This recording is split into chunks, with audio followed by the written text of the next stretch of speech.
వందనాలు తెలియజేస్తున్నాను. దేవుని యొక్క అపారమైన కృప వల్ల మాత్రమే ఈ రోజులు మనం అనుభవిస్తున్నాం. రాత్రి పండుకుంటే రేపటి దినాన్ని లెగుస్తామనే గ్యారంటీ లేదు, ఆరోగ్యంతో ఉంటామనే గ్యారంటీ లేదు. ఇటువంటి భయంకరమైన రోజుల్లో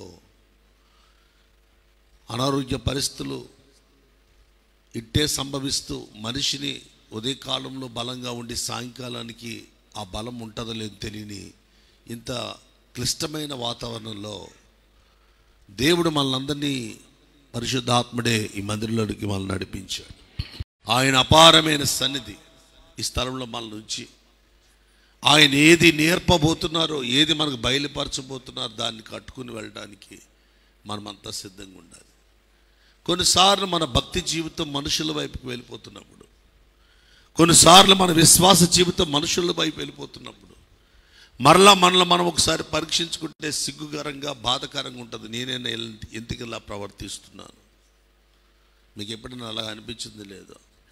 తోటి కోడల మీదకి, ఆడబడుసుల మీదకి, అత్తగారి మీదకి, కోడల మీదకి, ఈ పక్కింటోళ్ళ మీదకి, ఎదిరింటోళ్ళ మీదకి, ద సేమ్ టైం తోటి కొలీగ్స్ మీదకి, మన పక్కన ఉన్న వ్యక్తుల మీదకి, మన తోబుట్టువుల మీదకి కొన్నిసార్లు వెళ్ళిపోతున్నప్పుడు మన లోపల తెలియకుండా కొన్ని ఆధ్యాత్మికమైన అనుభవాలు కదిలిపోతూ మన విశ్వాస ప్రయాణం ఎక్కడ ముగిస్తున్నాం అర్థం కాని పరిస్థితిలో తొట్టెళ్ళిపోతుంటాం. అలాంటి సందర్భాలు నా జీవితంలో కూడా అప్పుడప్పుడు జరుగుతున్నాయి. వాటి కొరకు మరలా పశ్చాత్తాపడి దేవుని సందుకు వస్తూ ఉన్నాను. ప్రియ దేవుని సంగమా, మనం ఎలాగుండి ప్రార్థన చేసినా దేవుడు ఆలకిస్తాడు అనుకోవటం మన భ్రమ. మనం ఎలాగుండి ఆరాధన చేసినా దేవుడు అంగీకరిస్తాడు అనుకోవటం మన భ్రమ.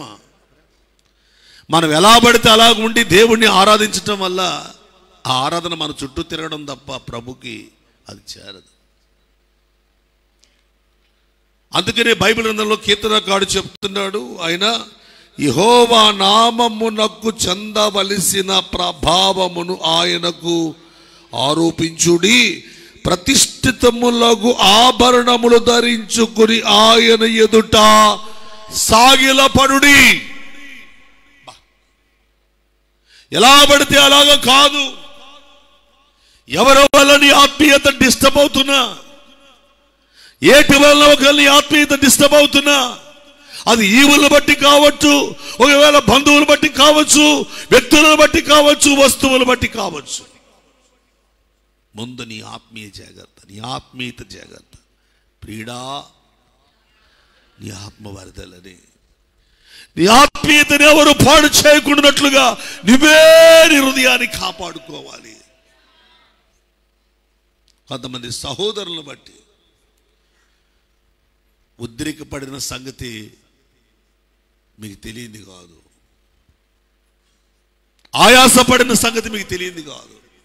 ఎందుకు ఆయాసపడిపోతున్నాం, ఎందుకు ఉద్రేకపడిపోతున్నాం మరలా తెలుసుకుంటే, అరే మట్టిలోకి వెళ్ళిపోయే మనుషులందరి కొరకు కాదు కదా మనం వెళ్ళేది, మరణాన్ని గెలిచిన వాడు కదా. ఆత్మార్పణ చేయకయే ఆశించితిని కలిమి, అహమును ప్రేమించుచునే అరచితి ప్రభుని కలిమి, ఆశా నిరాశాయే ఆవేద. ఎవ్రీబడి చప్పట్లు కొడుతూ ప్రభుని స్తుతించుదా. అల్లాడే నావలలో నడిపించు ప్రభు మార్గము విడచితిని,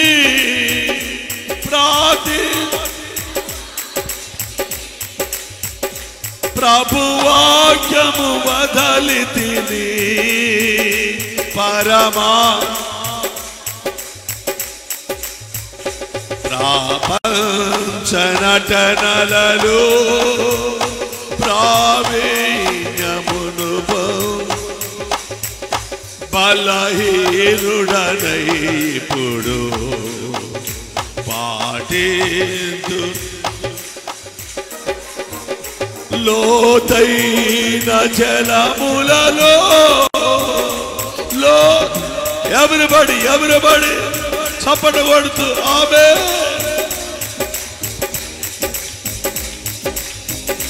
లోపంబులు సవరించి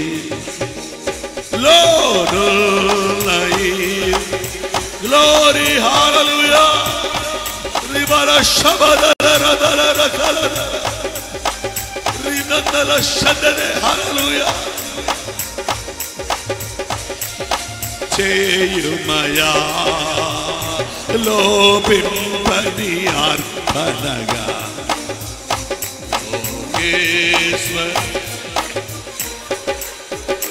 నడిపేచు ప్రభు యేసుని శిష్యుడనై ప్రభు ప్రేమలో పాలు పొంది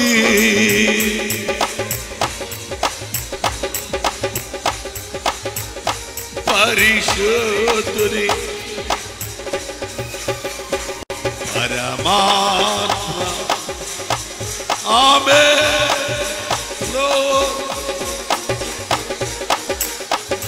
ప్రాణంబులు ప్రభు కొరకు ప్రాణార్పణము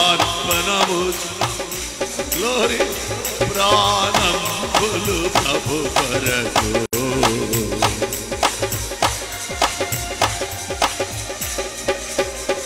నడిపేచు. హల్లెలూయా హల్లెలూయా. దేవుని సంగమా, ప్రియ దేవుని జనాంగమా, ఎలాగైనా నేను ప్రార్థిస్తే, ఎలాగైనా నేను ఆరాధన చేస్తే ప్రభు అంగీకరిస్తాడు అనుకోవటం మన పొరపాటు. మన ఆత్మీయ ఆచూకీలు, మన ఆత్మీయ ఆనవాళ్ళు, మన ఆత్మీయక మైలురాళ్ళు, మన ఆత్మీయక అనుభవాలు ఏమైపోతున్నా ఒకసారి పరీక్ష చేసుకోవాల్సింది. నిత్యం కూడా ఈ అనుభవం కట్టుకోవాలి. మీకు తెలుసు నా గురించి, మీకు ఏదైనా కొన్ని పొరపాట్లు పరిస్థితులు జరిగాయంటే వెంటనే సరి చేసుకోవాల్సిన బాధ్యత నాకు ఉందని నాకు అర్థమవుతుంది. ఒక మనుషుల వలన మన ఆత్మీయత డిస్టర్బ్ అవ్వడానికి వీల్లేదు. మట్టిలోకి పోయే మానవులను గూర్చి మహిమ కలిగిన దేవుని సన్నిధిని ఆరాధిస్తున్నాం మనం. మరణాన్ని గెలిచిన మనిషిని, మరణాన్ని గెలిచిన మహనీయుడిని ఆరాధిస్తున్నాం మనము. మన చూపు డిస్టర్బ్ అవడానికి వీల్లేదు, మన ఆత్మీయత డిస్టర్బ్ అవడానికి వీల్లేదు. నా భాష అర్థమవుతుందండి? ఇది చాలా అవసరం. కొన్నిసార్లు సంఘం ఏంటి, పరిచర్య ఏంటి, పరిశుద్ధాత్మ దేవుని కార్యం ఏంటి, ఇలాగా అవమానపరచబడిపోతుందని ఒక రోషం వేదన కలిగిన కొన్నిసార్లు ఆ వేదనలో అది నా స్వార్థానికి మాట్లాడినట్లుగా ప్రజలు గుర్తిస్తున్నట్లు కొంతమంది అందరూ కాదు, ఇది నా స్వార్థం అన్నట్టుగా. నో, నా స్వార్థం కోసం కాదు. నేటి తరం క్రైస్తవ్యం ఉజ్జీవించబడాలి, పరిశుద్ధాత్మ పూర్ణ ప్రజలు కావాలి అనే ఆలోచన, ఆవేశం, ఆవేదన ఉన్నా కొన్నిసార్లు జస్ట్ ఒక వ్యక్తి యొక్క జీవితాన్ని పరిశుద్ధాత్మ వైపు చూసి పని చేస్తున్నప్పుడు వేరు, ఒక వ్యక్తిని చూస్తున్నప్పుడు మన వ్యక్తిత్వం చెప్పండి దారి తప్పదా అమ్మా? ఆసాబు ఉన్నాడు, చాలా మంచి ఆరాధికుడు, చాలా గొప్ప ఆయన ఆరాధన చేస్తే మందసమును చక్కగా ఆనందంగా తెచ్చుకున్నాడు దావీదు గారు. మీరు సమూయేలు 2వ గ్రంథము 6వ అధ్యాయంలో చూస్తే మందస్సము ఇంటికి తెచ్చేటప్పుడు ఆరాధన జరిగించుండి 6 అడుగులకు బలిస్తున్నప్పుడు అది ఇంటికి క్షేమంగా చేరింది కదా. క్షేమంగా చేరిందా మందస్సం? అలా చేరినప్పుడు ఆసాబు ఆరాధికుడిగా ఉండబట్టి ఆ ఆరాధన అనుభవాలు ఆనందించగలిగాడు దావీదు అని చెప్పడానికి 2వ గ్రంథం 6వ అధ్యాయంలో ఈ సిచ్యువేషన్, ఈ సంగతులు ఉంటాయి. అది 12వ వచనం నుండి, దినవృత్తాంతాల మొదటి గ్రంథం 16వ అధ్యాయం నుండి ఆ సంగతులు మనకు కనపడతాయి. ఆసాబు ఒక ప్రధాన గాయకుడిగా అనుకున్నట్లుగా 29వ కీర్తనకు రండి. ఏమంటాడు అక్కడ ఆ కీర్తనకారుడు దావీదు గారు? యెహోవా నామమునకు చెందవలసిన ప్రభావమును ఆయనకి ఆరోపించండి. ఆ ప్రభావాన్ని ఏ వస్తువులకి, ఏ వ్యక్తులకి ఆస్వాదించకండి, వాటికి అంటగట్టకండి. ఈ ఆరాధనలో ప్రాముఖ్యమైన విషయం ఏంటంటే ప్రతిష్ఠితములకు ఆభరణములను ధరించుకుని ఆయన ఎదుట ఆయనకి తప్ప. అర్థమవుతుందండి? ఆసాబు జీవితంలో ఎంతో ఆత్మీయత ఆరాధన కలిగిన మహానుభావుడు సరిగ్గా మనుషుల వైపు చూశాడట. ఆ 73వ కీర్తన చూస్తే 3వ చరణంలో అతని కన్ను ఎవరి వైపుకి వెళ్ళిపోయిందంటే మనుషుల వైపుకి వెళ్ళిపోయింది. కృంగిపోవడం మొదలుపెట్టాడు, ఆత్మీయత దిగజారిపోవడం మొదలుపెట్టింది, తన ఆత్మీయ ఆచూకలు చెదిరిపోవడం మొదలుపెట్టాయి. కొన్నిసార్లు పరిశుద్ధాత్మ దేవుడు ఉంటే ఎందుకు ఇలా ప్రవర్తిస్తున్నారంటే కొన్నిసార్లు ఎంతటి వాళ్ళైనా డిస్టర్బ్ అవుద్ది. పరిశుద్ధాత్మ పూర్ణుడే కదా. మేకాలు అంటే దయచేసి వేరే అనుకోవద్దు. అంత ఆత్మపూర్ణుడై నాట్యం ఆరాధించినాడు కదా, సడన్గా బెత్తిబా మీద పోయింది చూపు. కొన్నిసార్లు డిస్టర్బ్ అందుకని మనం ఎప్పటికప్పుడు ప్రతిష్ఠితమగు ఆభరణాలు వేయాలి. మనం ధరించుకుంటేనే ఆయన ప్రభావం ఆయనకి ఇవ్వగలుగుతాం. మన కంట్రోల్ మనం పెట్టుకుంటా వద్దు, ఆభరణములు కంట్రోల్ చేయాలి. ప్రతిష్ఠితమైన ఆయన ఆభరణాలు మనం కంట్రోల్ చేయాలి, అవి మనం ధరించుకోవాలి. అప్పుడు అవి కంట్రోల్ చేస్తాయి మన ఒంటి మీద. చూడండి, ఎలాంటి బట్టలైనా కట్టుకుని వచ్చి కూర్చోవాలంటే ఎక్కడైనా కూర్చోవచ్చు. కాస్త తెల్ల బట్టలు కట్టుకున్నప్పుడు ఏం చేస్తావు? జాగ్రత్తగా ఉంటాం. ఆ టీ తాగేటప్పుడు జాగ్రత్త, ఆ టిఫిన్ చేసేటప్పుడు జాగ్రత్త, ఆ చట్నీ పడిపోద్దేమో, కూర పడిపోద్దేమో, ఆ రసం మునిగిపోద్దేమో. అర్థమవుతుంది నా భాష? కొన్ని వస్త్రాలు మనల్ని జాగ్రత్త పరుస్తూ ఉంటాయి, కొన్ని సంగతులు మనల్ని జాగ్రత్త పరుస్తూ ఉంటాయి. మీకు ఏదో ఒక జగ్గు మగ్గు ఇచ్చాము, ఈ నీళ్ళు పట్టుకెళ్ళంటే ఎలాగైనా పట్టుకెళ్ళిపోతాం. అదే కాస్త గాజుతో చేయబడిన పాత్రలు ఇచ్చామనుకోండి, ఒళ్ళు దగ్గరెట్టుకుంటాం. మన చేతిలో ఉన్న పాత్ర కోసం మనం ఏం చేస్తాం? రాయి తగిలితే పడిపోతామేమో. అందుకని ఎందుకు చెప్తున్నా, కొంతమంది అబ్బా ఆభరణాలు ధరించుకుంటే, వస్త్రాలు ధరించుకుంటే సెట్టెడ్ అయిపోతారా? కొన్ని వస్తువులు మనకు తెలియకుండానే మనలో భయాన్ని పుట్టిస్తాయి, మనకు ఒక క్రమాన్ని పుట్టిస్తాయి. మన ఆధ్యాత్మిక స్థితికి ఒక క్రమంలో, ఒక ఆధ్యాత్మికమైన ఆ రూల్స్లో నడవడానికి నేర్పిస్తాయి. అందుకని ప్రతిష్ఠితమైన, నేను ఆసాబు గురించి ఎందుకు ప్రస్తావిస్తా వచ్చానంటే మనుషులు తట్టు కూర్చున్నప్పుడు డిస్టర్బ్ అయిపోయాడు.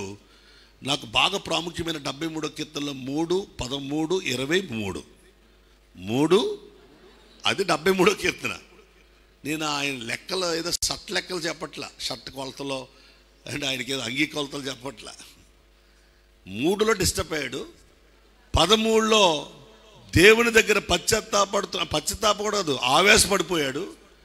23లో పశ్చాత్తాపడిపోయాడు. 25లో అంటాడు, ఆకాశం ముందు నువ్వు తప్ప నాకెవరున్నారు, నీవు నాకుండగా.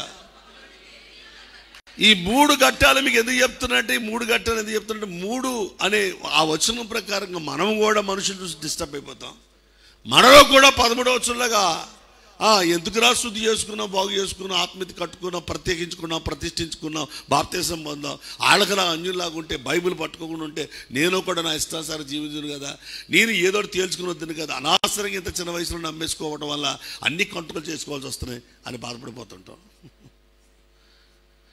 తర్వాత ప్రభుని నేరుగా చూసిన తర్వాత, నిటారుగా ప్రభు తట్టు మనం కడులెత్తిన తర్వాత, అబ్బా అనవసరంగా పశుప్రాయులాగా ఆలోచించానే, నేను నిజంగా దేవునికి ఒక విరోధంగా ప్రవర్తించానే, ఎల్లప్పుడూ ఆయన చెయ్యి నన్ను పట్టుకుందని, నన్ను నడిపిస్తుందని, ఆలోచన చేత నన్ను నడిపిస్తున్నాడని, ఆయన నన్ను తన మహిమలోకి నడిపిస్తున్నాడని, తీసుకువెళ్తున్నాడని, ఇప్పుడు నేను కలిగి ఉన్న స్థితి ఆయన హస్తం నన్ను పట్టుకోబట్టే, ఆయన ఆలోచన నన్ను నడిపించబట్టే, ఆయన నా జీవితంలో ఈ స్థిమితం, ఈ నెమ్మది ఇవ్వబట్టే ఈరోజు నేను ఇక్కడ నుండి నిత్య జీవానికి ప్రయాణం చేస్తున్న అనుభవాల్లో, ఆ నిత్యత్వంలో, ఆ పరదేశంలో, ఆ నిత్యముండే స్థలంలో నన్ను ప్రవేశపెడతాడు అన్న సంగతి తెలిసాక నిజంగా పశ్చాత్తాపడిపోతాం.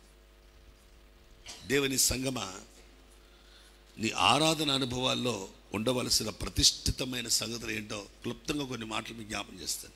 బైబిల్లో ఈ ప్రతిష్ఠితమైన ఆభరణాల గురించి ఏమైనా ఒకవేళ కొత్త నిబంధనలు చెప్పారంటే కొత్త నిబంధనలోనూ ఉన్నాయి, పాత నిబంధనలోనూ ఉన్నాయి. కానీ పాత నిబంధన సంగతిని కొద్దిగా జ్ఞాపం చేసుకుందాం.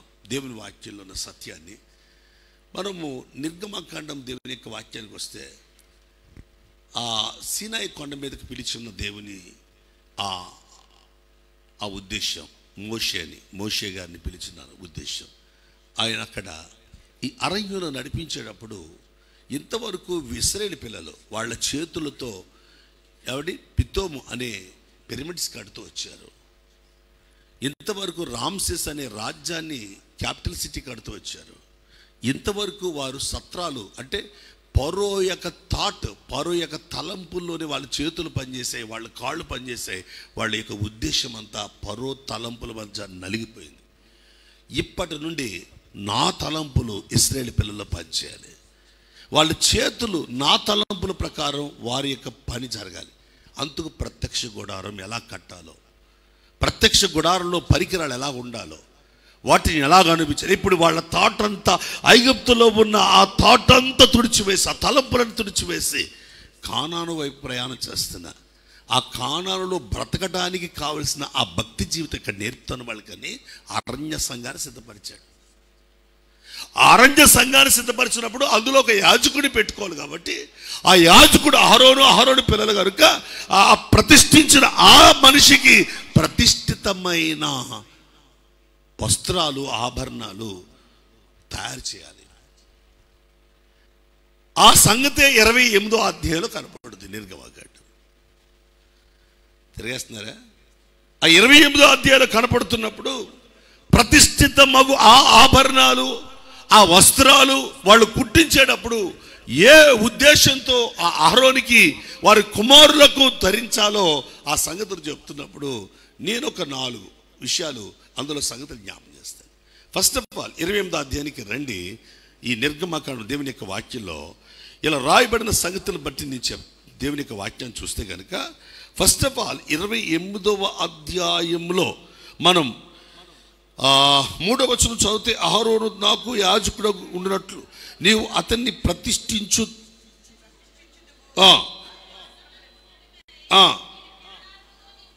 నేను జ్ఞాన ఆత్మతో నింపిన వివేక హృదయము కలిగి ఆజ్ఞయము పథకము ఎపోదు నిలువుటంగి పాగా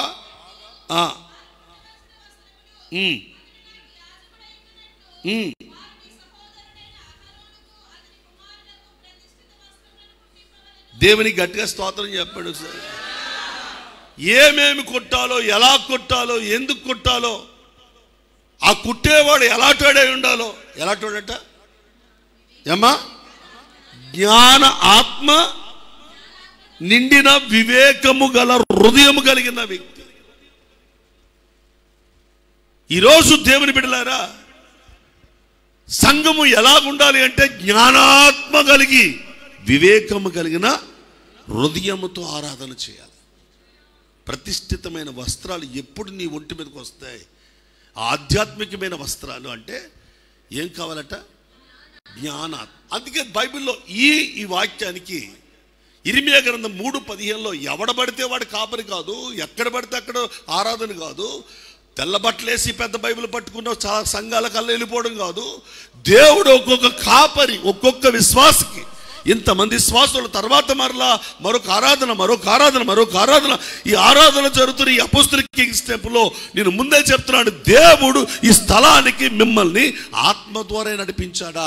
మీరు ఏదైనా కాస్త ఆయాసపడి వచ్చారేమో, జాగ్రత్త.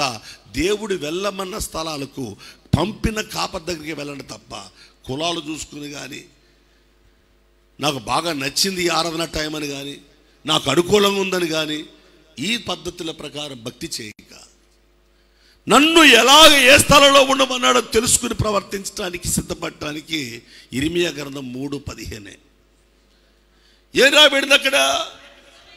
నాకు ఇష్టమైన కాపరులను మీకు నియమిస్తాను. మీకు ఇష్టమైన ఎన్నుకోవడం కాదు, నాకు పక్కనే ఉంది, ఎదురుగా ఉంది, నాకు దారిలో ఉంది, అబ్బా అనుకూలంగా ఉంది. మీ ఆలోచన విధానంలో మిమ్మల్ని నడిపించే కాపరి జ్ఞానముతోను వివేకముతోను ఏలేవాడై ఉండాలి. అందుకు వచ్చాను కాపరిని. మీకు కర్చీపులు అమ్ముతాడనో, నూనె డబ్బాలు అమ్ముతాడనో, మట్టి అమ్ముతాడనో, మనుషులు మాయ చేస్తాడని కాదు. జ్ఞానము, వివేకము.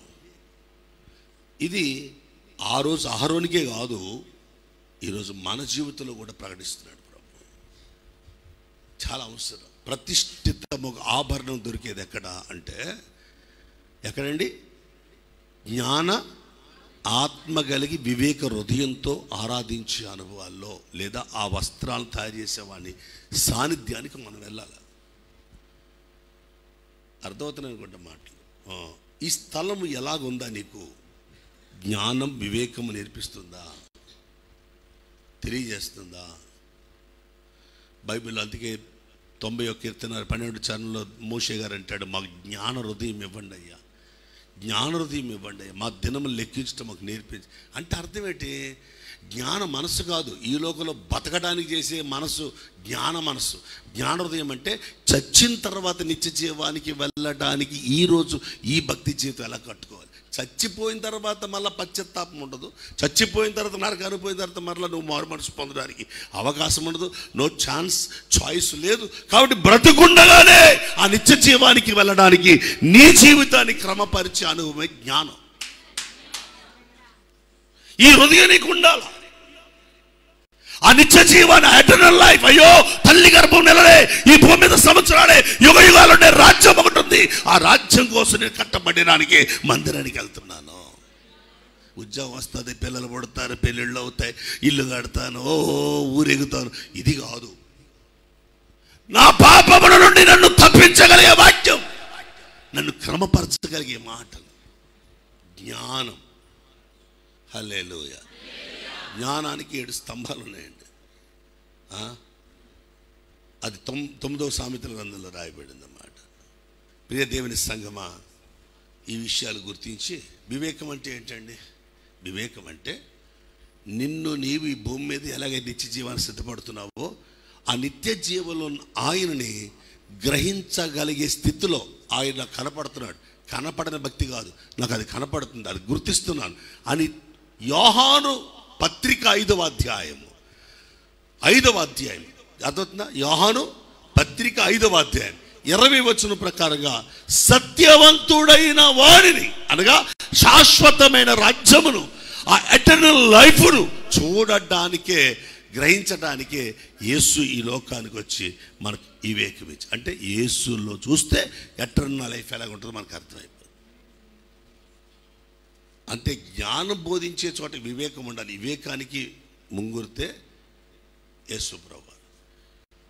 జ్ఞానముతో నడవడమే పరిశుద్ధాత్మ నడిపింపు. ఈ 2 సంఘంలో. అందుకని అపొస్తలుల కార్యం 20:28లో దేవుడు తన స్వరక్తమిచ్చి సంపాదించిన, అంటే వివేకముతో కట్టబడిన ఈ సంఘంలో జ్ఞానాత్మ కలిగిన పరిశుద్ధాత్ముడి పెత్తనదారి. తెలిసిన వారందరూ చప్పట్లు కొట్టొచ్చు కదా. ఎవరండి కాపరి? ప్రసాదపాల. ఈ సంఘానికి కాపరి ఎవరు? పరిశుద్ధాత్ముడు. ఈ గుర్తించమని సంఘానికి నేను మనం చేస్తాను.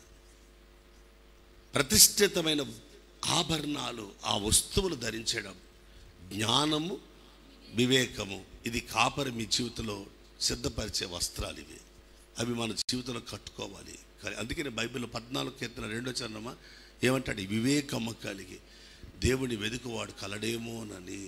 ఆ నిత్య జీవమును, ఆ ఎటర్నల్ లైఫ్ను యేసుప్రభు వారు ఓరకనే పేతురును 3 సార్లు ప్రశ్న వేయలేదు. ఏమని? నన్ను ప్రేమిస్తున్నావా? నువ్వు నన్ను ప్రేమిస్తున్నావు. నీ గొప్ప ఆరాధన కంటే, నీ గొప్ప కానుక కంటే ముఖ్యం నీ ప్రేమ. ఏంటా ప్రేమ? అడుగుతున్న మహానుభావుడు, జాగ్రత్తగా వింటే, ఆ యోహాను సువార్త 21వ అధ్యాయంలో అడుగుతున్న మహానుభావుడు, ఆ అడగబడుతున్న వ్యక్తి స్థితి చూస్తే, అక్కడ నిలబడిన పేతురు తన జీవితంలో అప్పుడే చేపలు పట్టి గట్టు మీదకి వచ్చాడు. ఈయన సమాధి గెలిచి గట్టు మీద నిలబడ్డాడు. చేపలు పట్టి వచ్చిన శరీరం, సమాధి గెలిచి వచ్చిన శరీరం. ఇది మహిమ శరీరం అయింది, అది మట్టి శరీరం. ఇంకా మట్టిలోకి వెళ్ళిపోవాల్సి ఉంది. ఇది మట్టి గెలిచి వచ్చిన శరీరం. Eternal life, eternal life. ఈ శరీరంను ప్రేమిస్తున్నావా? ఆ శరీరం కోసం ప్రేమిస్తున్నావా? పేతురు, నువ్వు బ్రతకడానికి నన్ను ప్రేమిస్తున్నావా, లేదు నాతో బ్రతకడానికి ప్రేమిస్తున్నావా? నువ్వు బ్రతకడానికి నువ్వు నన్ను ప్రేమిస్తే ఆ ప్రేమ నాకు వద్దు. నాతో ఉండే ఈ శరీరం కావాలని ప్రేమిస్తే ఆ ప్రేమ నాకు కావాలి. ఎటర్నల్. అందుకనే 19 చదివారు యోహాను సువార్త 21లో, ఎట్టి మరణము పేతురు పొందవలసి ఉందో అందుకు ఈ ప్రశ్న అడిగాడు. మరణములో కూడా మహిమ ఉంది. ఎట్టి మరణము వలన దేవుడిని మహిమపరచునో అది గుర్తించి ఈ ప్రశ్న అడిగాడు. అంటే ప్రతి క్రైస్తవుడు బతకటానికి బైబిల్ పట్టుకోవద్దు, బతకటానికి ఆరాధన చేయొద్దు. ఈ బ్రతుకు తర్వాత ఉన్న బ్రతుకు చూచి ఆరాధన చేయాలి. ఈ బ్రతుకు తర్వాత ఉన్న బ్రతుకులో ఉన్న ఆ మహిమ కొరకు తన ప్రాణార్పణంగా పోయబడాలి. అందుకు మనుషుల వైపు చూడొద్దు పేతురు, ఈ ఎటర్నల్ లైఫ్ చూడవయ్యా. ఎన్నోసార్లు ఎన్నో ప్రశ్నలు వేసాడు పేతురు గారు, కానీ ఇది చివరి ప్రశ్న. ఎటర్నల్ లైఫ్తో దాంతో కన్విక్షన్ చెందాడు, ఏడ్చాడు. అవునయ్యా, ఈ శరీరం నాకు కావాలి, ఈ ఎటర్నల్ లైఫ్ శరీరంలాగా నేను ప్రేమిస్తాను. అందుకని సిలువ వేయబడినప్పుడు తల్లకిందులుగా సిలువ వేయించబడ్డానికి సంతోషించాడు. ఆ నిత్య జీవం కోసం తన మరణం ఏమాత్రం భయపడకుండా రోమన్ గవర్నమెంట్ వారికి ఆ సిలువ వేసేటప్పుడు చెప్పాడు, నన్ను ఆ మహానుభావుడు మా నాయకుడిలాగా సిలువ ఎక్కలేదు. ముందు ముందు జీవితాల్లో ఎవడైనా భక్తిలో ముదిరిపోయినోడు యేసు ఫోటోతో పాటు నా ఫోటో పెట్టుకుంటాడేమో అని తల్లకిందులుగా కాళ్ళు పైకి తల కింద పెట్టే సిలువేయమన్నాడు. ఇదేంటో ఇంత సంతోషంగా అడిగేస్తున్నాడు మరణం శిక్ష అంటే, అతనికి మరణం తర్వాత ఉన్న ఎటర్నల్ లైఫ్ తెలిసినవాడు. క్రైస్తవయమా, ఇది చాలా గుర్తించాలి. ప్రతిష్ఠిత ఆభరణాల గురించి మాట్లాడవలసి వస్తే కనుక నేను ఒక 2 మాటలు జ్ఞాపం చేస్తున్నాను. దయచేసి ఫస్ట్ ఆఫ్ ఆల్ ఈ ఆభరణాల్లో ఫస్ట్ ఏం కోరుతున్నాడంటే 8వ వచనం ప్రకారం, నిర్గమకాండము 28వ అధ్యాయం 8వ వచనం ప్రకారంగా ఐక్యత సంఘాల్లో ఉండాలి. అది బంగారమా, అది ఒకవేళ త్రాళ్ళ, అవి ఏదైనా అన్నీ ఏమవ్వాలి తెలుసా? ఐక్యత ఉండాలి. సహోదరుల ఐక్యత కలిగి ఉండ ఎంత మేలు. ఏ డినామినేషన్ అయినా కావచ్చు, అది ఏ డినామినేషన్ అయినా కావచ్చు, ఏ సిద్ధాంతమైనా కావచ్చు, ఒకరితొకరు మనసు కలిపి దేవుని పనిలో వాడబడాలి. రెండవదిగా ఈ యొక్క వాక్యాన్ని బట్టి నేను తెలియజేస్తున్న 9వ వచనం ప్రకారంగా క్రమము కలిగి ఉండాలి. భక్తికి ఏది అవసరం? ఐక్యత ఉన్న చోట వల్ల ఏముండాలి? కొన్నిసార్లు క్రమం తప్పిపోతాం. అందుకనే మత్తయి సువార్త 7వ అధ్యాయంలో ప్రభువా ప్రభువా అని పిలుచు ప్రతివాడు పరలోక రాజ్యానికి చేర్చబడి నా తండ్రి మాట చెప్పున, లేకపోతే వాళ్ళు ఏమైపోతారు? అక్రమం చేయవారైపోతారు. అక్రమం చేయవారి నా వద్ద నుండి క్రమము కట్టుకోవాలి. అది నిర్గమకాండము 28వ అధ్యాయంలో మనం గమనించినట్లయితే 30వ వచనం అనుకుంటా కదా, ఏం కావాలి, ఏం కలిగి ఉండాలట? న్యాయము కలిగి ఉండాలి. ఏం కలిగి ఉండాలి? నీ వస్త్రాల్లో ఏముండాలి? 1 ఐక్యత ఉండాలి, 2 క్రమం ఉండాలి, 3 న్యాయం ఉండాలి. ఇది చాలా విషయాలు చెప్పుకోవచ్చు అండి. నేను ఈ విషయాల్లో కొన్ని మాటలు మాత్రమే నిర్గమకాండం నుండి మీకు జ్ఞాపం చేస్తున్నాను. ఎందుకంటే అండి, ఒక చిన్న ఎగ్జాంపుల్ చెప్తాను మీకు. నేను మనం చాలాసార్లు మనకు న్యాయంగా అనిపించవచ్చు, దేవునికి అది న్యాయంగా. మనం మాట్లాడే ప్రతి మాట దీనికి ఇది కౌంటర్ ఇచ్చేసాను, ఆయనకి ఇది కౌంటర్ ఇచ్చేసాను, ఎవడికి దెబ్బతో వదిలిపోయింది, ఇది న్యాయమే కదా అనుకుంటే దేవుడికి అది న్యాయంగా ఉండకపోవచ్చు. కాబట్టి నీ న్యాయం నీ మనసుతో తుయ్యక, పక్కోళ్ళ మనసుతో తుయ్యక, కాట వేయక, వాక్యముతో కాట వేయాలి. దేవుని ఆలోచనకు తుయ్యాలి. అటువంటి వ్యక్తిగా నీ జీవితంలో ఉండాలి. ఇక నెక్స్ట్ 34వ వచనం అనుకుంటా కదా, 28వ అధ్యాయం 34వ వచనం అనుకుంటా కదా, అక్కడ 34, 35 వచనాల ప్రకారంగా పరిశుద్ధత ఉండాలి. చెప్పండి అందరి మాట. పరిశుద్ధ స్థలంలోకి వెళ్తున్నాడు అహరోను గారు. బంగారం గంటలు ఉండాలట, గంటలు మోగుతూ ఉండాలి, లేకపోతే ఎప్పుడైనా చచ్చిపోయే అవకాశం ఉంది. పరిశుద్ధత లేకపోతే పరిశుద్ధత ఉండాలి. పరిశుద్ధత కూడా నువ్వు అనుకునే పరిశుద్ధత కాదు, ఆయన అనుకునే పరిశుద్ధతకు మనం రావాలి. పాపం 5 అధ్యాయాలు రాశాడు మహానుభావుడు యెషయా గారు. 6వ అధ్యాయం వచ్చినప్పటికి ఉజ్జియా చచ్చిపోయాడు. చనిపోయిన తర్వాత ఒకప్పుడు ఆత్మీయుడే, ఎవరు? ఉజ్జియా. దెబ్బతిన్నాడు ఆత్మీయ గర్వం వల్ల. తను చనిపోయిన తర్వాత ఒక్కసారి ఆ రాజ్య సంబంధమైన రాజు బలం ఎప్పుడైతే పోయిందో అతడు ఎందుకో చాలా వేదన చెందుతున్నాడు. ఆయన మహారాజు అయిన ప్రభువును చూశాడు. ఉజ్జియా రాజుగా ఉన్నంతకాలం తన పరిశుద్ధుడే, కానీ మహారాజును చూడగానే, పరమరాజును చూడగానే అతని పరిశుద్ధత ఆయన ముందు జీరో అయిపోయింది. అప్పుడు వెంటనే అయ్యో, అపవిత్రమైన జనుల మధ్య ఉన్న అపవిత్రుని, పాపిని ఒప్పుకున్నాడు. దేవుని పరిశుద్ధత. ఉజ్జియా పరిశుద్ధత ముందు యెషయా చాలా పరిశుద్ధుడు, కానీ దేవుడైన రాజు ముందు యెషయా పరిశుద్ధుడు కాలేకపోయాడు. 6వ అధ్యాయం అర్థం అదే కదా. మనం మనుషులతో పోల్చుకుంటే, మన తోటి సమాజంతో పోల్చుకుంటే మనం చాలా పరిశుద్ధంగా ఉండొచ్చు, కానీ ప్రభువును చూస్తే మన పరిశుద్ధ అంతా జీరో. ఆయన పరిశుద్ధికి మనం రావాలి. ఇలాంటి ప్రతిష్ఠితమైన ఆభరణాలు, దీన్నే నీతి న్యాయము జరిగించటం. అబ్రహాం ఇంట్లో దేవుడు స్నేహం చేయడానికి గల కారణం ఆదికాండం 18:19 ప్రకారం, 18వ అధ్యాయము 19 వచ్చిన ప్రకారం ఇతడు నీతియు న్యాయము జరిగిస్తాడు, తన పిల్లలకు నేర్పిస్తాడు, తన తర్వాత పుట్టబోయే వారికి చెప్తాడు. ద సేమ్ టైం అబ్రహామే కాదు, దావీదు జీవితాన్ని చూసినప్పుడు నీతి న్యాయం చేయగలుగుతాడు. అందుకు అతడు తర్వాత తరాలకు నేర్పిస్తాడు. తాను చేయటమే కాదు, తన తర్వాత తరాలకు నేర్పిస్తాడు అని చెప్పి దేవుని యొక్క సన్నిధి మత్తయి సువార్త 1:1 అబ్రహాము కుమారుడు, దావీదు కుమారుడు, యేసుక్రీస్తు వంశావళి. యేసుక్రీస్తు నీ జీవిత వంశావళిగా మార్చబడాలి అంటే నేను ప్రతిష్ఠితమైన ఆభరణము నీతి న్యాయము.